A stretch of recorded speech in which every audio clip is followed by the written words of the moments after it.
Here we go, episode 169 of the Hardline, a special episode. We are live today. Of course, you can get this episode wherever you get your podcasts. After this episode is done with, it'll be on the Hardline YouTube page, BTO YouTube page, and of course, all of our Hardline podcast channels. JM, a big-time episode today because not only are we talking football, but we're going to lead off with the MLB playoff race. Major League Baseball, the wild card races, the division races. The Yankees have a chance. They are currently one game back, technically, of the Toronto Blue Jays. A lot to get into. JM, how are you? I'm good, Mike. What a week for sports. Amazing weekend coming up. Got the Ryder Cup, got Football Sunday, got the end of the MLB regular season. And we even got something that the college football slate is phenomenal this weekend. It's going to be great. And even Puck's back. Look at us. Yeah. JM and I will be at a preseason hockey game tomorrow night. We are super pumped for that. Huge for the program. Any NASCAR this weekend? Yes. Playoff race. Kansas Speedway, actually. Wow. Round of 12. Yeah. Okay. So there's a lot going on. Unreal weekend. You know, the thing about the Ryder Cup, like, I'm obviously not a golf guy, as you know. And I don't think I could sit there and watch it. But this kind of event, I probably could sit down and watch it.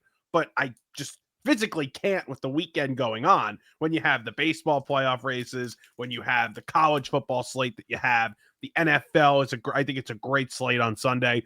And, of course, the NASCAR race. I mean, how could you sit down and watch I knew the Ryder? How could you do that? I knew that would get in the way. Yeah. Listen, tomorrow, just tune in on. Tomorrow will be your best shot. Friday, right? Nothing's really going on yet. Early during the daytime, put on some Ryder Cup. Yeah, we'll see. We are going to start with some baseball, though. We'll start with the Yankees because they've had a very nice week here. Last weekend was good in Baltimore, and the Blue Jays went on a little losing streak.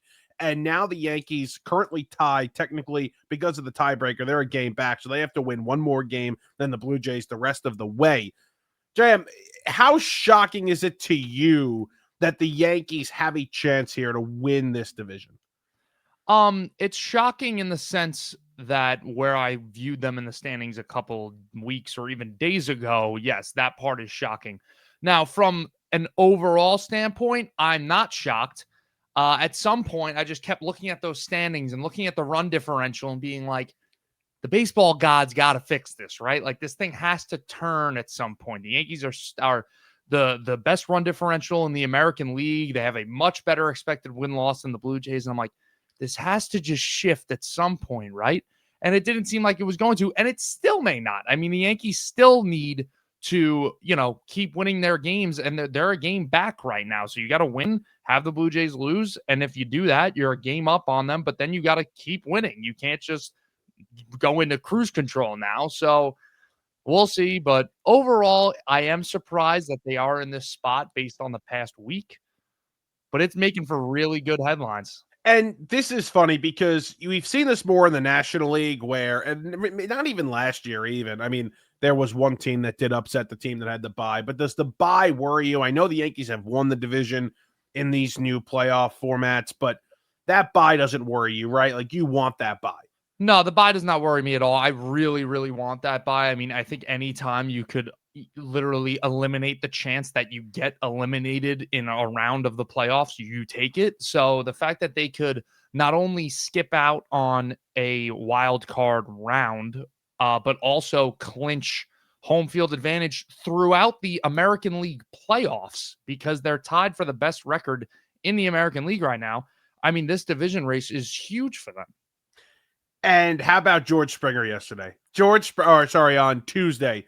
George Springer, after the the foul ball that should have been a 2-run double, called foul by the umpire, clearly fair. Then he gets rung up on a pitch a few inches out of the strike zone, and he just freaks out, goes back to the dugout, and you can see him mouthing, well, if you want New York to just effing win it, then just give it to them. Something along those lines. And what a loser response from a guy in the middle of a heated pennant race, a huge division race here, like as if it's being rigged against him. Yeah, and a guy who was part of one of the only times in baseball where it was actually proven that something was rigged or there was some sort of cheating going on, and it was to his benefit. Pretty ballsy statement by him. Listen, I understand Springer's frustration. I mean, both calls were wrong. Bad calls. That was a fair ball, and that was not a strike. So I understand in that spot, especially that they happened back-to-back pitches, getting that upset.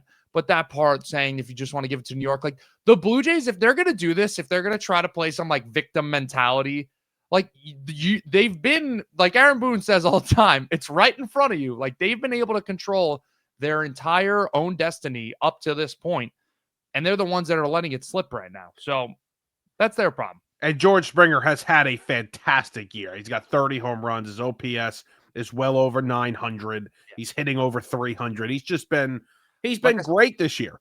Like I said to you at the Met game last week, I said if I told you Ramon Laureano and George Springer were two of the best outfielders in baseball, you would probably tell me it's 2019. It's literally it's insane. And the Yankees, listen, it's a good weekend here, obviously in sports, but the Yankees have a chance. Blue Jays taking on the Rays, pretty sure in Toronto, and the Yankees have at home the Baltimore Orioles over the weekend. Now, this game is interesting tonight because it might get rained out. This game, the Yankees, bad weather. So, does a potential makeup game on Monday scare the hell out of you? And how would you manage that game? Yeah, that wouldn't be fun. I would certainly like to by Monday. Honestly, if either one was decided, that would be great. Whether we have no chance to win the division or whether the division is locked up, give me one of those. It would be really interesting. I don't think, knowing the Yankees, if they go into Monday and they win and they win the division, they lose and they lose the division, I would still find it pretty surprising if they throw Max Fried out there as opposed to whoever was, planned to start that day. Just because if you then pitch Fried and you lose, all of a sudden now you lose him for that wild card series. And considering the Yankees have that 1-2 punch in Fried and Rodon, and we don't know who that third starter is going to be, whether it'll be Schlittler or Heel, I don't know if they want to run the risk that two of those guys have to pitch in a wild card series. Yeah. The Yankees, they would right now play the Boston Red Sox in the wild card round if the season ended today. Do you have a preference on who you would want to play, whether it's the Tigers, the Astros, the Guardians, whoever that third wild card team, or that second wild card team, ends up being? Most likely at this point, looks like it's going to be the Red Sox. Who would it be? I would say my last preference would be the Guardians because they have some sort of black voodoo magic working that they've always been able to do. And we ran into them so many times and we've been able to beat them in the postseason every single time. I mean, we've eliminated them 3 times since 2017, but still, I would not like to run into, 4 times. I correct myself. 4 times since 2017. What are the 4 times? Last year, 2017, we beat them in the DS, the 2-0 comeback. Then in 2020, in the COVID year, we beat them in that weird series, whatever. And then we beat them with the Rock the Baby series with Josh Naylor. And then we beat them last year in the series. Right. So, yes. 4 times since 2017, but still, it's not fun baseball to watch. I don't like seeing balls hitting the infield the whole inning and runs being scored like what happened to the Tigers and Tariq Skubal the other night. So just the chances of things going crashing down and going wrong, I feel like increase against the Guardians just because of how they play and what they bring. I would honestly at this point, I would prefer Boston the most, I think. Really? Yeah, I think I would prefer them the most. The Astros still scare me, even though they're hitting a skid right now. I mean, they've got a lot of guys who have postseason experience and have experience beating us and seem to step their game up when they play us. And then, the Tigers are kind of a wild card. I don't know how we match up against them. We don't have a ton of experience playing that team, but we know the Red Sox and we know, what the state they're in right now. No Roman Anthony, and, they're banged up a little bit and they haven't been playing their best ball recently, picking it up this past week, but I think I would probably prefer the Red Sox. And the Red Sox helping the Yankees out big time this week with these wins against the Blue Jays. The Astros are a game back right now of the Tigers, 3 games back of the Red Sox. That feels unlikely at this point. Tigers 2 games back currently of the Boston Red Sox. And they play this weekend. Red Sox Tigers this weekend, which is going to be fascinating as we move on to the rest of. Then we're going to come back to the Yankees a little bit with the AL MVP race, which we'll get to in a little bit. But right now, we will switch gears to the Guardians and the Tigers. The Guardians won the game on Wednesday night to officially take over the lead. They have the tiebreaker already over the Tigers, but what a collapse. This is one of the bigger collapses. 12 and a half games up on this division. About a month ago, 15 and a half up in the middle of July. What a disgusting collapse from the Detroit Tigers. It's truly unbelievable. I mean, it almost looks like it's on purpose at this point. I mean, they have lost, what is it, 8 games in a row or something like that. 1-9 in their last 10. And yeah, the Guardians are a special case. I mean, they're the opposite of that. They're winning like 12 of their last 13 or something ridiculous. But this is a team that we were considering the best team in baseball, definitely the best team in the American League, and like didn't really think twice about it for months with the Tigers. You thought about that lineup, how the depth of it, and Baez had a great first half, and we know how good Riley Green is, and Torkelson's having a nice year, and there's the list goes on in that lineup. And then you just talk about Skubal and Casey Mize and just a good rotation all around, just a good deep team, kind of like how we view the Brewers right now, sort of how we were viewing the Tigers. And it all just came crashing down. Mike, I mean, I know there's collapses that we think about. We think about, the 76 or 78 Red Sox, whichever the team that was, that gave up the homer to Bucky Dent in the 1-game playoff. You obviously everybody likes to talk about the 07 Mets, but I mean, this is up there. This is really bad. It's I think it's worse than the 07 Mets for sure. It is just incredible because you're right. This was a team that I think at one point in the middle of the year I picked to go to the World Series. You have Tariq Skubal, the best pitcher of baseball, going to be the AL Cy Young Award winner, but he only pitches once every 5 days, and he wasn't great. He wasn't dominant like they needed him to be on Tuesday. They end up losing the baseball game. So, yeah, for this team to collapse the way they did, it is incredible to a team that doesn't have really great players. They have 2 guys with an OPS over 700 in this lineup, Kyle Mazzardo and Jose Ramirez, obviously. But this is a team that you look at and they don't scare you. But for some reason, they put the ball in play. They make you make mistakes. They score runs, and they have a good bullpen, which we know is the keys to success in the postseason, is having a good bullpen. And this is what this team does to you. They're just going to grind you out. And it is frustrating to play them. And if I was a Yankees fan, yeah, if that's what it ended up being in that first round, that would scare the hell out of me. That would, because this is a team that just has some sort of devil magic, as we mentioned before, and it's working right now. 79-79 is their expected win-loss. I mean, they have a negative run differential. I mean, that is it's unheard of at this point to be a negative run differential, be the hottest team in baseball. They're taking over what we thought was the best team in baseball in that division. And then, yeah, like you said, I mean, you look at the offensive numbers, you talked about the OPSs. It's abysmal. I saw a stat today that they've only scored more runs than 4 teams. And it was like the Rockies, Pirates, Marlins, and somebody else, like the bottom of the barrel of the league. And then there's the Guardians. So, yeah, they have a good pitching staff. They're sort of just the same thing every year, but this year they're worse offensively, yet they're in the spot that they are just because of honestly just pure luck. It's got to be. I mean, listen, they're doing a great job. They're playing great down the stretch. I don't want to give zero credit, but there's some luck involved here. There has to be. But I really think they're going to do it. How could you not say they're going to do it at this point, considering they have the tiebreaker? They're 1 game up, so they're really 2 games up. The Tigers are playing their worst baseball of the year, and they just got embarrassed by the Guardians. No, it does look like they're going to do it, and they have 3 guys over 700 OPS, by the way, in the lineup. That's my bad. Their starting pitching.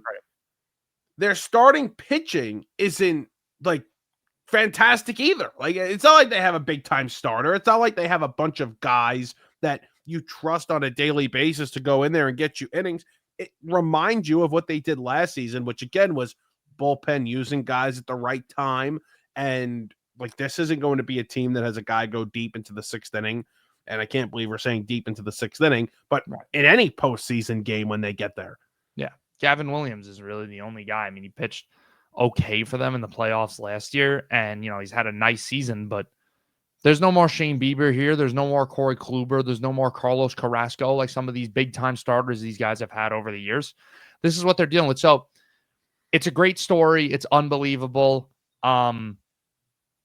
I just don't think it's going anywhere. If we remember last year, the Tigers, who did a great job with beating the Astros, that was a big shock. But the Tigers were red hot going into the playoffs. And everybody says you want to get hot right as you go into the playoffs. And for the right reasons. But the Guardians beat the Tigers last year in the postseason. So it's not like you just go in, you're playing hot, and then you ride it all the way to the World Series. It could happen.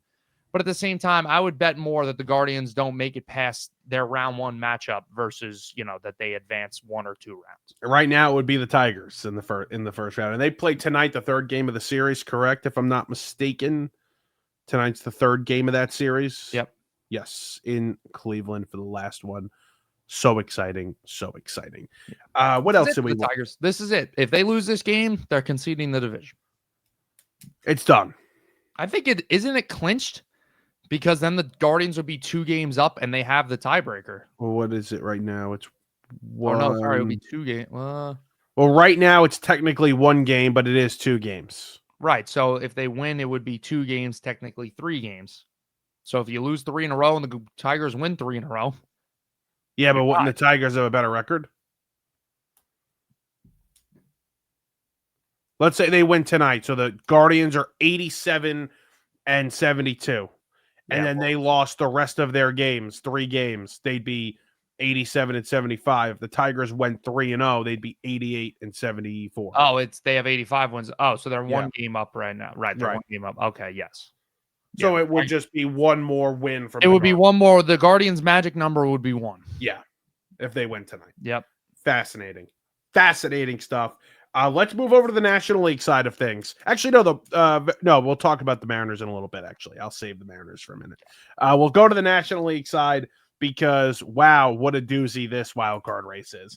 The New York Mets are hanging on by a thread after losing their spot on Sunday in the postseason. Got a big win on Tuesday with a Reds loss, and they currently have a 1-game lead over both the Reds and the Diamondbacks, who all lost yesterday on Wednesday, and it's just a joke. It's just a mess. I mean, this team that gets this spot is most likely going to have 83 wins, 83, 84 wins if you have a good weekend, which how could you even try and predict or expect any of these teams, regardless of who they're playing, to have a good weekend? It's been disgusting. Yeah, it almost feels like there's nobody wants it, honestly. But at the same time, in the AL, you have the collapsing Tigers and the don't feel like winning a game Astros. But you have teams that are winning games. You just don't. You would have teams winning games consistently in this wild card race, right? And that's the problem here in the NL. I mean, you look at the outlook, like the Reds, the Diamondbacks. The Giants were in it; they've been eliminated. But the Diamondbacks, this is a team that was big time sellers at the deadline. Mm-hmm. I mean, how many guys did this team trade away? They traded Naylor. They traded Suarez. There were talks about that they were going to trade Gallen and other guys. Like, they traded major pieces off of this roster. And now they're in the middle of a playoff push. And it almost makes you think, I can't imagine that Guardians ownership isn't kicking themselves. And the only reason I say, I could understand the argument to say, okay, well, they couldn't have expected this. But they're one of the only teams that has experienced this as being that last team in and not having a great regular season and then going to the World Series. They literally did this a couple of years ago. So I imagine that they're upset, and rightfully so.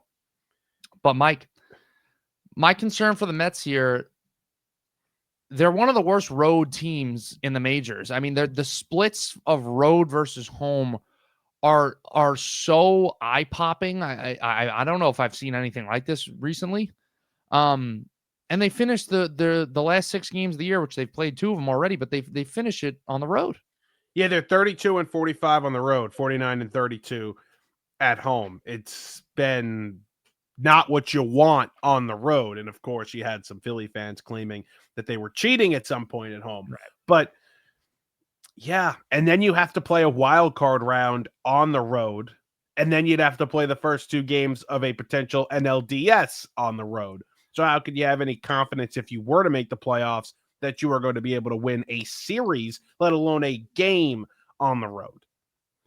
Well, Guardians fans were saying, how are we going to win a game? We can't get a hit. And now they're winning the AL Central. So crazier things have happened, Mike.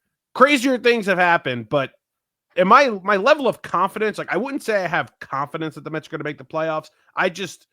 I think they are, because I just can't see one of these teams, like, even though it's happened twice now over the last week. Yeah, that's I just can't see it. And that's exactly how I felt this whole time. And they've made it very sketchy, and it's still very sketchy. I mean, they only have a 1-game lead on 2 teams that have the tiebreaker against them. It's like these teams, the Reds and the Diamondbacks, just, you look at them on paper and you look at the season they've had, and you're like, there's no way that one of these teams is going to be able to get in over the Mets. But boy, do the Mets keep saying, like, well, you sure? You sure about that? You want me to show you? You want to take it? Yeah, exactly. So I'm very excited, honestly, to see the record of the team that gets in. At this point, I think 85 games is not possible. You're going to see an 84 or even an 83 win team get into the playoffs. I think it's going to be 83. And I'm pretty sure that was the record of the Diamondbacks when they went to the World Series in 2023. It was 83 or 84 wins. That was the last wild card team. Yeah, this sucks. I mean, as a Mets fan sitting here, you have that great win Tuesday night where you just feel so good. Like that was a 2024 type of feeling win. And then to get to, all right, you have Jonah Tong, you're facing Matthew Boyd, who was really great in the first 20 starts. They had a stat. His last 10 starts, not so great. Matthew Boyd shut you down yesterday for 5 1/3. And you're playing crappy defense and you're kicking the ball all over the field. You got Pete Crow Armstrong scoring from second base on a wild pitch. You're deploying Clay Holmes and Sean Manaea in a game in which you're down 6 in. I mean, it was a really embarrassing loss. And the cherry on top, it was on ESPN, for crying out loud. You didn't even have your guys calling the game. Yeah, not great. I just looked at it. It was 84 wins for the Diamondbacks. 84 wins. When they went to the World Series. Yeah, I mean, they got the Marlins the last series of the year? Yeah, which is awful, because you know what the Marlins do to this team historically. Yeah. Especially the Marlins are not some slouch. I mean, they've been playing great baseball lately, so it's going to be a war in Miami this weekend in a stadium in which I feel similar to the way you felt about playing at Tropicana, where it's just crazy crap happens and it's the worst place on earth and it's ugly as hell. And now you got to go face them. Sandy Alcantara's pitching on Friday. They pushed them back. I mean, it's lining up to be a very disappointing weekend. Do any other changes need to be made here? Because I know, I mean, I know that Mendoza tried something a little new. He put Nimmo in center field, which hasn't happened all year, and which didn't work, by the way. Which did not work. Yeah, I mean, I know they just DFA'd Siri, which I don't know if that had to do with the move at all. I mean, I know they have enough center fielders on that roster. They brought Taylor back from the Taylor, with Taylor and Mullins, the trade, obviously. But does any other changes need to be made? I mean, I don't really know what else you could do, but any shaking up of the lineup or positional changes? Like, can you do anything else, or do you just have to say, this is what we got? This is what we got. Offense has got to carry them. That's what they were doing whenever they've been playing well from June on, because it's been a roller coaster. It's been really bad stretches mixed in with a good stretch, then a really bad stretch, then a good stretch, then a bad stretch. That's what basically the second half of the season has been. And when they've gone on those good stretches, it was the offense carrying this team. They still really weren't pitching well. From June on, they haven't. But the offense would go on crazy runs, and that's what they need, and they need it to happen now, right now, if they want to get into the postseason. And I can't imagine like Mendoza getting fired. I was just about to say, and you think if they don't get it done, that nothing happens. As a fan, as a diehard fan, of course, I want to see somebody held responsible, because that's how crazy we are. We want somebody's head to be on the cross, whatever you want it, whatever the term is. But I don't think firing Mendoza is the right move. I don't think he is at fault for this. Yeah, I mean, if anything, I wouldn't put the blame on Mendoza. I put the blame on Stearns Right. or somebody from the executive level, because you just look at the way this roster, like I said to you the other day, I'm like, Soto's having a great year. Alonso's having an above average year for his standards and a great year just around baseball. Lindor's having a slightly below average Lindor year, which is still a great year. So Nimmo's having a solid year. Like there's nobody really major that you were expecting to contribute to this team that's having a bad year besides maybe Senga and Manaya. You look to the pitching staff side of things, but we knew the Mets were kind of rolling the dice with this whole pitching lab and all that stuff. And it's come back to bite them in the second half big time. I mean, it's crazy the way the numbers have flipped. I'm sure you saw the statistic yesterday on the broadcast. Since June 12th, they went from having the best ERA in baseball to having the 26th best ERA in baseball. I mean, just an incredible flip. And that's bullpen and starters. Right. They were first and second in the first half. Now they're 26th in both. And you're relying on 22 and 23 and 24-year-old kids making massive starts in the middle of a pennant race, which is probably not going to work, as we saw last night with Jonah Tong crap in the bed. Yeah. But at the same time, like, I'm happy they're here. I'm like, they need physically, like they literally need them because they don't have any other warm bodies to throw pitches. But this can't be great for their development. Yeah. And there was no chance in hell that David Stearns wanted all of them to be up at this point. Maybe one or two of them, maybe Sproat and McLean were ready to go. I mean, they were. I don't think Tong is. No. It's just and that's what happened. I mean, like I said, with like you banked on some of these guys to work out. Like Montas didn't work out, and then Holmes really fizzled out. Manaya came back from injury, has been terrible. Senga got sent down. Peterson is limping to the end of the season now. He cannot make another start for this team. I mean, it's all of a sudden these three guys, you're like, okay, hey, you're our number 1, 2, and 3. And you're like, where the hell did that come from? So they're in a tough spot. I mean, they're definitely in a tough spot. And if they are to get into the postseason, it's going to be one of the most interesting things we've seen in the postseason of how the hell, never mind who's starting game 1, who's starting. Who's just starting in general? Who's coming out of the bullpen? Who's not making the roster? Everything. I bet a lot of money that Kodai Senga does not make another pitch for this team this year. There might be a chance he's done as a Met, but yeah, I mean, he is definitely gone. He's definitely not coming up. I mean, he threw a bullpen yesterday, and Mendoza goes, it went just okay. I was going to say, you hear Mendoza talk. He said something last week, too, where he was like, I wouldn't say 100% that he's on the postseason roster, basically. The way they talk about this guy, it's like they don't trust him, more than if they were picking somebody off the street. Yeah, I think I could go out there and do a better job. So I think that's how they feel. Right now, if you ask the Mets who's starting 1, 2, 3, I don't know if they could give you an answer, but I mean, I think it's almost assumed at this point that in a game 1 scenario, McLean would get the ball. I don't know how you could give it to Peterson. No, it would be McLean. It would be McLean. And then that 2 guy, I mean, I guess Peterson and then Tong? You can't put Tong out there for the second game. It would be Sproat. I'd give Sproat the second game. All right. That's how I would do it, but it doesn't. Nothing looks good. Nothing feels good at the moment. Let's move on to the awards here. Obviously, the big one being the National League, the American League, MVP. Cal hit 60 last night. I had mentioned last week, if he gets to 60 and really, flirts with this record of 62, 63, I don't think the voters are going to vote for Aaron Judge. I think they're going to give it to Cal. I would still go Judge. I still think it's Judge. My opinion hasn't changed. Even if Cal hit 63, my opinion's not going to change. But currently, I don't think he's going to win it. If I had to predict, I don't think he's going to win it. I think he's going to win it, Judge.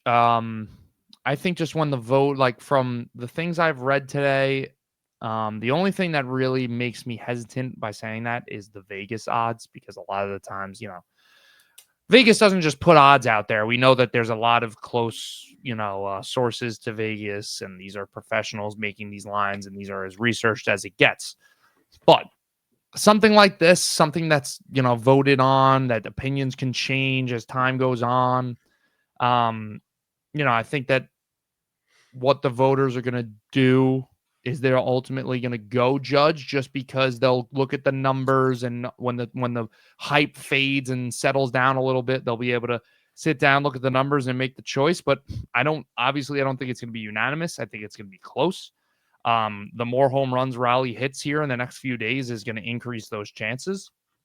But listen, how this is even a close debate to me, it just shows the fatigue or the normalcy, how normalized Aaron Judge's greatness has gotten. Like, I thought about this today. Somebody said he's one of like 2 or 3 players to ever do this, and I'm sure the other guys are like Babe Ruth or Ted Williams or somebody roided up beyond belief.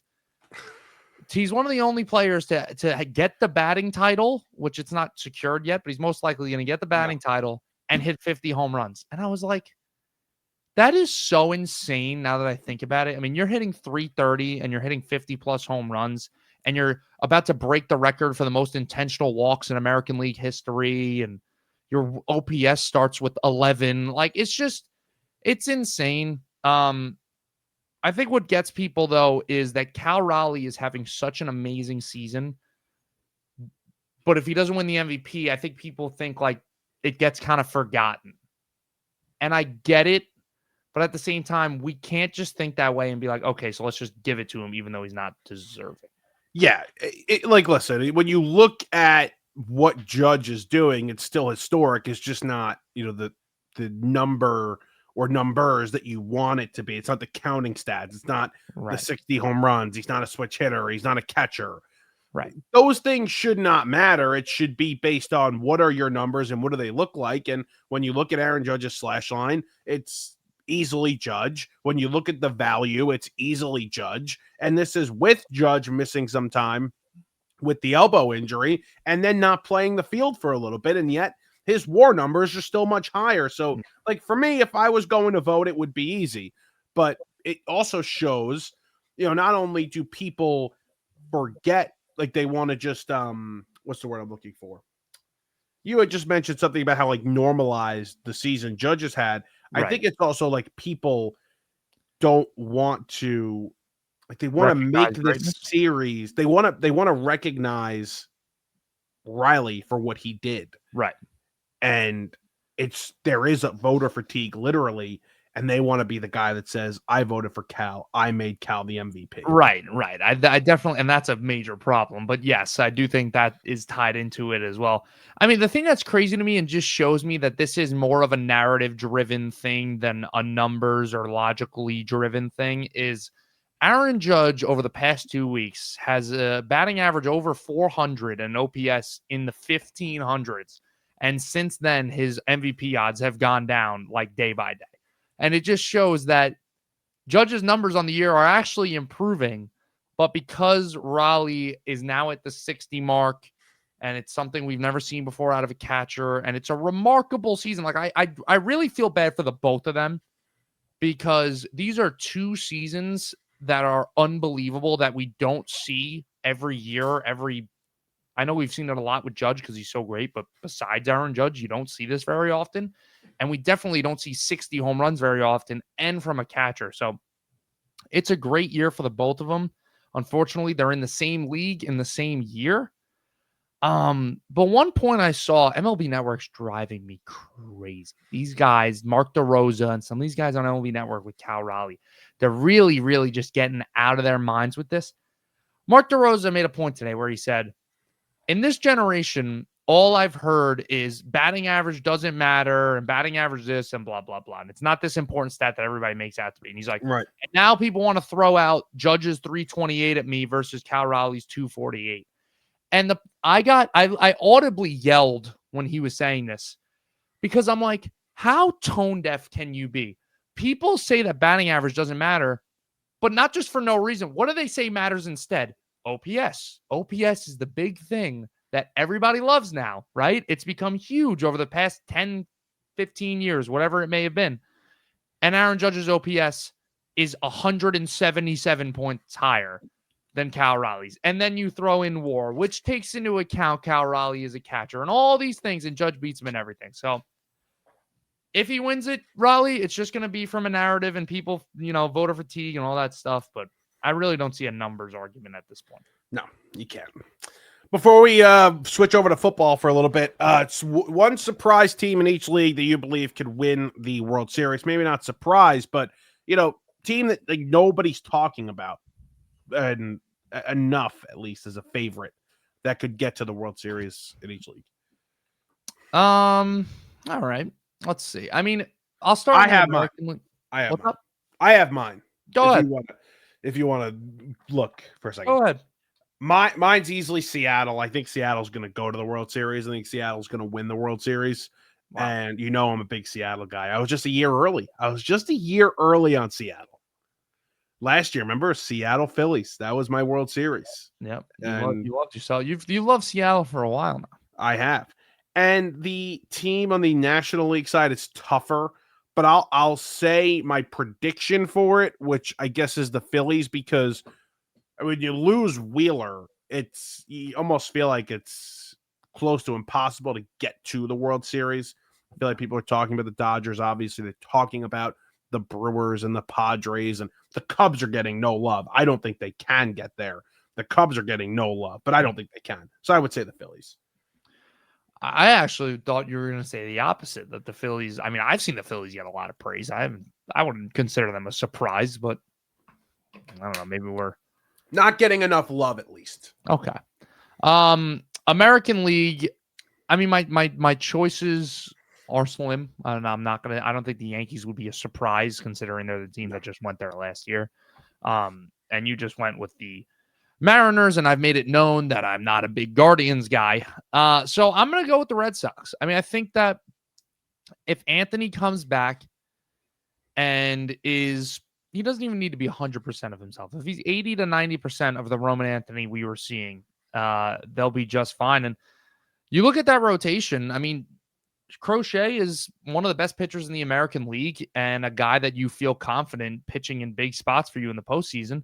And then Giolito and Bayo, too. Like the both of them, Giolito has been really rock solid for the Red Sox, and Bayo is I'm comfortable if that guy's my number 3 starter. He's good. I think he's made for the postseason. He's a guy that relies a lot on the ground ball, and he has good stuff. Doesn't allow a lot of hard contact. And then they have the best closer in baseball, and I mean that's great in the postseason. And then there's a lot of guys. It's a young team, but then you have. Edwin Diaz switched teams? No, Mike. I'll roll this Chapman. Edwin Diaz switched. No, not Edwin Diaz. Red Sox. Nope. I didn't know. I must have missed that. Not Edwin Diaz. Oh, okay. You have to actually have the lead to be able to close the game. Oh, come on. Come on. So yeah, I mean, I would say the Red Sox, and then out of the National League, I mean, I'm not going to say the Brewers, they're the best team in the NL, but I do think people in the back of their mind think like, okay, it's the Brewers. Like, they're not the Dodgers or the Phillies or whatever. I think like the Brewers are really freaking good. Like there's a reason why they have 96 wins.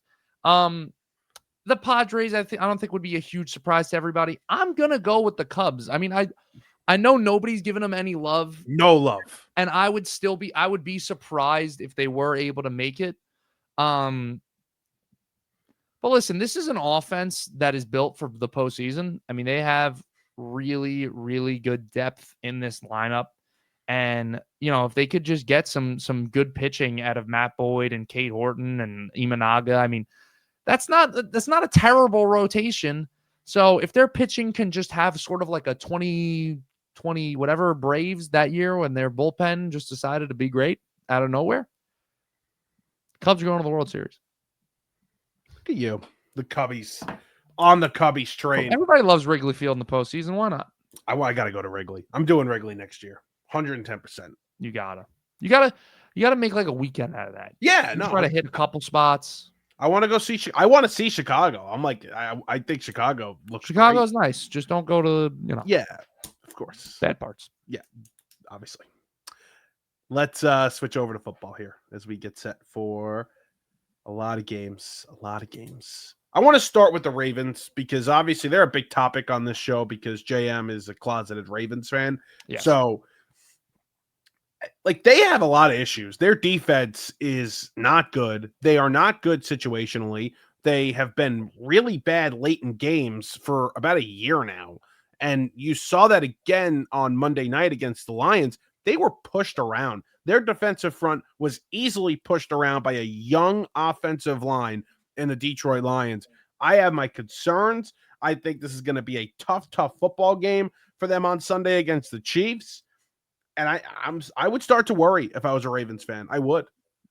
Yeah, I mean, they did kind of do this last year, so I'm not going to hit the panic button yet. If I was a Ravens fan, not if I was a Ravens fan.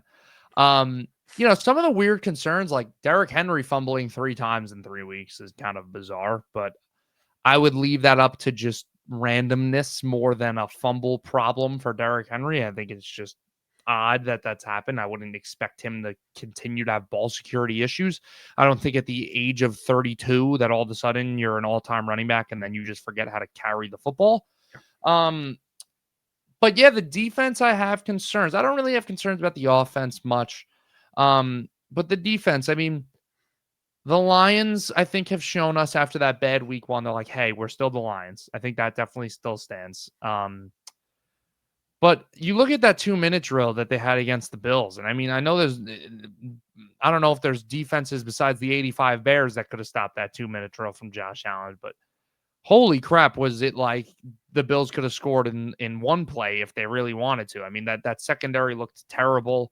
Jair Alexander is more of just, him for his name than for his play these days. And yeah, that defensive front was just getting bullied around. I know they're a little banged up on the defensive line, but They are. I expect, if they get healthy, to improve that a little bit. But this is a very important game now. You got 2 1-2 teams in the Ravens and the Chiefs facing off. I mean, who would have thought that in week 3? And one of those teams is going to be 1-3. And whoever it is, it's going to be a huge story. And who is more surprising? Because the Chiefs haven't played great. They got their first win against the Giants on Sunday. And like, they didn't play great in that game. They were really good defensively, but they weren't special in that game against the Giants. And obviously they have the 2 losses to the Chargers and the Eagles earlier in the year, but like the Ravens have blown games. They've not been good late, but their offensive stats have been unbelievable. Which is more surprising? The big offensive flashy team being 1-3, or would it be the defensive team that hasn't been great offensively yet, but is really well coached on both sides of the ball? Which one would be more shocking at 1-3? First of all, can you hear me? Yes. Okay. My browser, my mic disconnected for a second. But I'll answer that in 2 parts. If you asked me in the beginning of this, like before the season started, who would you be? One of these teams going to be 1-3. Who would be more surprising?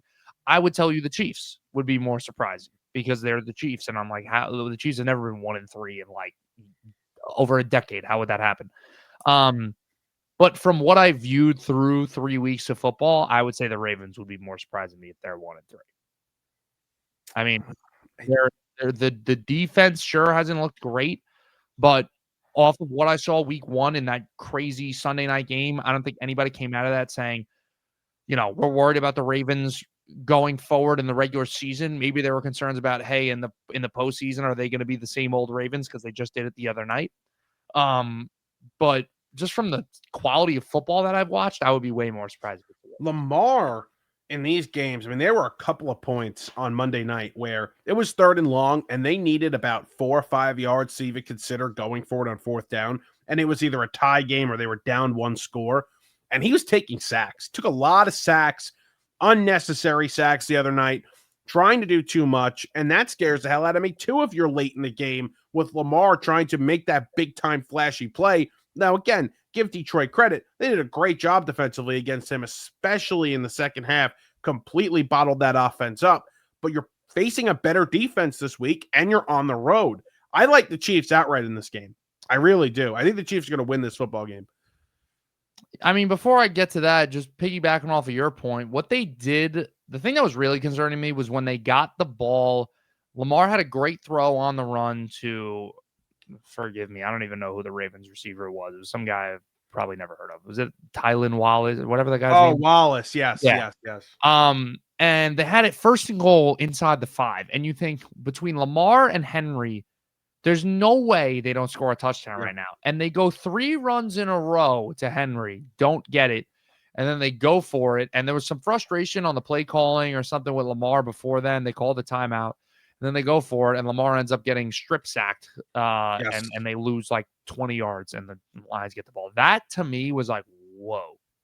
This is the line. Like, no disrespect to the Lions defense. I think they have a good defense. But we're not facing the number 1 defense in the NFL here. And you're supposed to be, I mean, you have the 2-time MVP playing quarterback for you. What are we doing? So that was concerning to me. The whole game was concerning. The whole entire game was concerning. And I thought the Ravens were going to win that football game and win it. And I thought they were going to like put on a show. Me too. And the opposite happened. What's the line? The Ravens are 2.5-point favorites in KC. Wow. It's funny. This has been a spot every year, whether it's the Ravens or the Bills or even the Bengals, just interchange those teams. Every time they play an Arrowhead, I feel like the road team is favored. The Bills have been favored a couple of times, and they won and covered those games. Yep. And I've been on the other side of the Chiefs. I've been on the Bills in both of those games. I'm not going to take it. I'm going to take the Chiefs this week. But listen, the Chiefs just embarrassed the Giants, the Giants offense the other day on Sunday Night Football. But I still think nobody watched that game was like, oh, the Chiefs are back. No, I think defensively throughout the entire, like for the last 2 games now, I think you're like, all right, this defense is still good. Yes. Like this defense could still win them football games. Yes. The defense almost won them a football game against the Eagles. If the Chiefs are around 500, not below it, if they're just around 500 by the time Rice comes back, I think they're going to be just fine.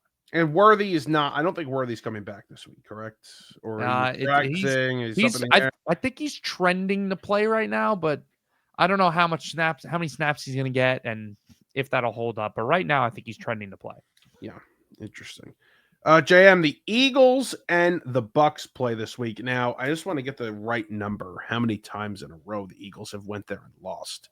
So let me just pull that up for a second. But this has been a house of horrors, Tampa Bay, for this Eagles team. And the Eagles are 3.5-point favorites in Tampa Bay this week.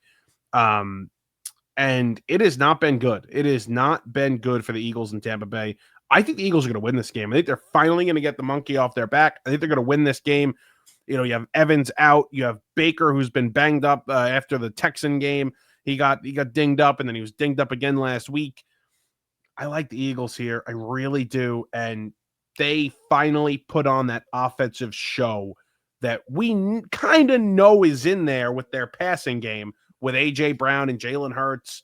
But it was really on full display on Sunday against the Rams in the second half. Yeah, it was.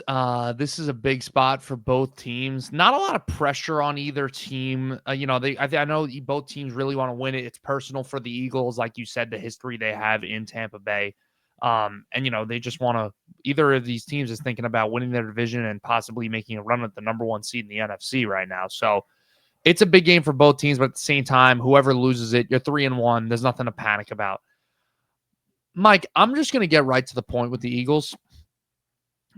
Sometimes I like taking big swings with takes, right? Some hot takes. Yeah, why not? Because when you take the big swings and they hit, you look like a genius, right? And who doesn't like looking like a genius? Of course. I predict that the Philadelphia Eagles are going to do basically exactly what they did 2 years ago, the year before they won the Super Bowl last year, which is play really good football throughout the year, not really have any convincing wins, and kind of play a boring style of football where at times their offense looks really bad and you're not sure if you're sold on this team. And then I think they're going to have some sort of a collapse. I don't view the Eagles right now the same way I viewed the Eagles last year. Even in the regular season last year, I know the Eagles had a bit of a rocky regular season in the beginning and then they trended upward, but I don't view them as the clear favorite in the NFC right now. And I think that as the year goes on, they're going to face struggles offensively, and the games that their defense can't show up for them might turn into losses. Yeah, I disagree. I think this Eagles team is just as good as last season. I think this team offensively, they're finally getting into the groove. Remember, they have a new offensive play caller there. Mm-hmm. I do like that. I like this Eagle team defensively. They just lost Nolan Smith for 4 weeks, but they're good enough defensively. And I love the Rams, and I think the Rams can beat them. And my prediction would still be the Rams beat them in the NFC Championship game. But I think they're one of the two or the best. I mean, currently they're the best team in the NFC. And I think they'll continue to be the best team in the NFC until we get to that postseason. Or I don't think they're going back to the Super Bowl, but I think they're going to win this division with flying colors, and they are going to be in the postseason. Maybe they're the 1 seed. Maybe they win a playoff game. Not back to the Super Bowl, but I think this team is just as good as last year. This is a team.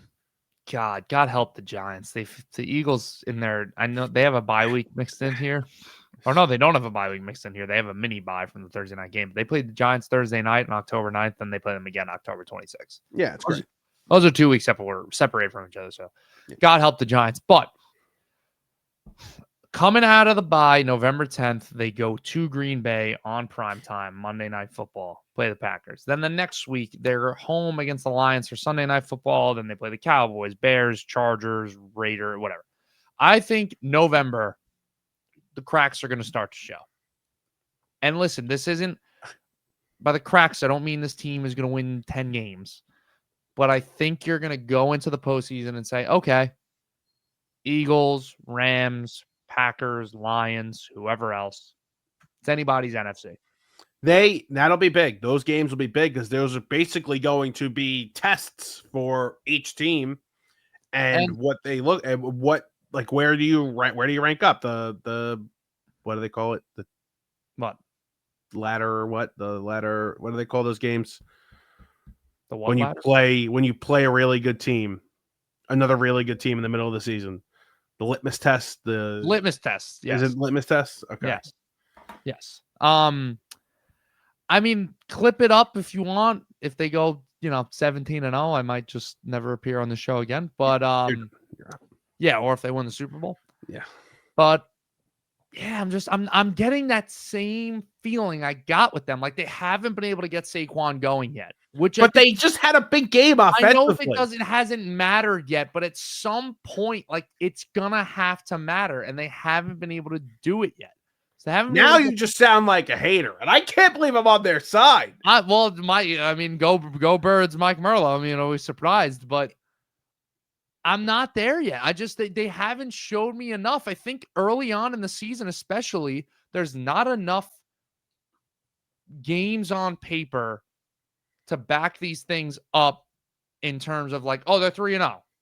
Okay, well, they've only played 3 games. What have we seen on the field? I've seen a team that's won by 1 possession every single game, no matter the opponent. I know there have been 2 great opponents, but how great are the Chiefs right now? I don't know. The Cowboys look like crap now, and they just skated by them. So from what I've seen an offense that doesn't look like they can consistently drive after drive, put out great drives when they're playing other elite teams in the NFC. They also don't lose games that Jalen Hurts starts and finishes. They just don't. I think they're 17-0 in their last 17 games when Jalen Hurts has started and finished the game. They're due.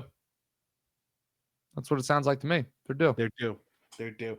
All right, Jay, before we get out of here, the most overrated and underrated 3-0 team in the league. I will let you start with the most overrated because you're going to steal mine, so I'll let you have it. All right, the most overrated 3-0 team in the NFL is the team that I predicted to miss the playoffs, and that is the San Francisco 49ers. That is my most overrated team. Now, granted, I understand that they've had some injuries, especially Brock Purdy, George Kittle, other key players to this team, but are we serious with this schedule right now? We beat the Saints in New Orleans by 1 possession. Last week, you went on a game-winning field goal to beat the Cardinals at home. And then that week 1 game, the Seahawks is your only opponent so far where I've been wow, that was an impressive win. And it was just a weird game. I don't know. I'd bet that if they play Seattle again, Seattle's going to be the victors. So they just lost Nick Bosa, a gigantic injury for them.